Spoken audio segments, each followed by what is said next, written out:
Hello, and welcome to this edition of the Puls on Power Show. I'm Ed Merkel, and we are pleased to present to you this series of videos aimed at demonstrating the key features that you should consider when selecting a power supply.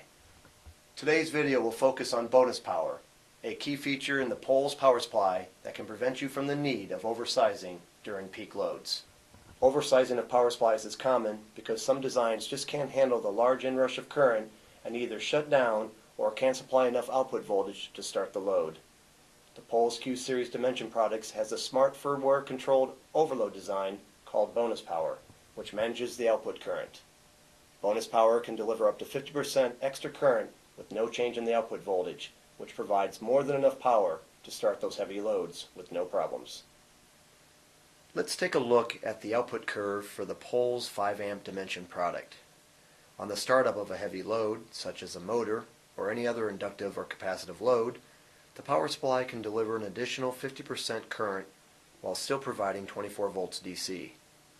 Typically, the inrush current only lasts for a brief period of time, but the Puls unit will provide 50% bonus power for up to 4 seconds, giving you enough time to start those stubborn loads. If the overload condition continues past the 4 seconds, the output power manager tapers back the output to the rated current of the device. Here's our Dimension 5 amp unit connected to a 10 amp variable load. Each one of these switches represents 1 amp, so with the switches in the down position, our power supply is operating at 24 volts DC and no current. As I flip the switches one at a time, you see that I am adding current up to the 5 amps. If I was to simulate the startup of a heavily loaded motor by adding 3 amps, the power supply will allow this with no change in the output voltage. You can see that I allowed the extra 3 amps to run for about a second, and then I turned them off, and the output voltage did not change during that time period. However, if a locked rotor condition occurs, where the inrush current does not return to normal, we can watch what happens to the output voltage and current. After 4 seconds, the power manager tapered back the output voltage and current, and the overload light turned on, but once the overload condition is eliminated, the power supply returns to normal operating conditions.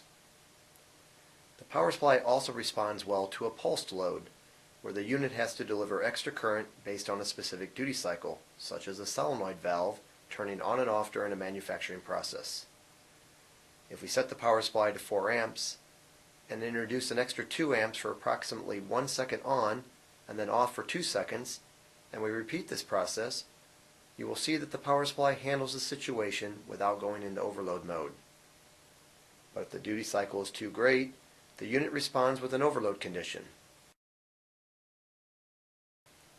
See each specific datasheet for information on calculating the duty cycle for your application. We have seen what happens to the power supply during no load, startup, overload, and pulse loads. But what happens during a short circuit? If during normal operating conditions the system encounters a short circuit, the power supply attempts to deliver a very large current and the output voltage drops to near 0 volts. But after 4 seconds, the current is tapered back to near rated current. Once the fault is cleared, the power supply resumes to normal operating conditions. The advantages of bonus power are that 50% extra current is available for 4 seconds and is available across the entire temperature range. In certain applications, a smaller power supply can be used because oversizing is not required, and with the output power manager, safety is provided for the load and circuit conductors. Thank you for joining us. If you have any additional questions, please call us or refer to our website where we have additional information on our products and applications. All of us at Puls thank you for joining us today, and we look forward to seeing you on our next edition of Puls on Power.